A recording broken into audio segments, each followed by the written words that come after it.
Ayan, magandang gabi mga ka-idol. At ito mga ka-idol, yung mga OFW mga ka-idol, no? Believe sana ako sa mga ka-idol, believe sana ako sa kanila. At proud ako sa kanila kasi nag-OFW sila mga ka-idol. At yung sinusuportahan nila mga ka-idol, akala nila mga ka-idol, tutulungan sila. Mga bugok kayo, no? Hindi nyo ginagamit yung utak nyo, mga bugok talaga kayo mga OFW, no? Akala nyo kung magkasala kayo dyan sa ibang bansa, tutulungan kayo sa sinusuportahan nyo? Mga bugok kayo. Itlog pa rin kayo ba? Mga itlog pa rin kayo ng mga bugok. Ha?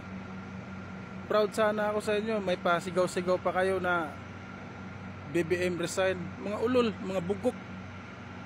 Ha? Itlog pa rin kayo na bugok ba? Mga OFW kayo. Akala nyo kung magkasala kayo dyan sa ibang bansa, magpaiyak-iyak kayo dyan?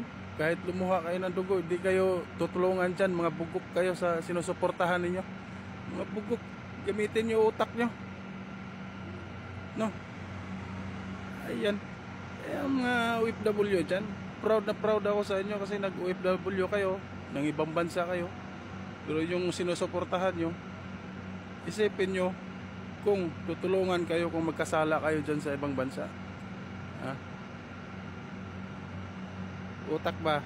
Utak gamitin mga OFW. Utak.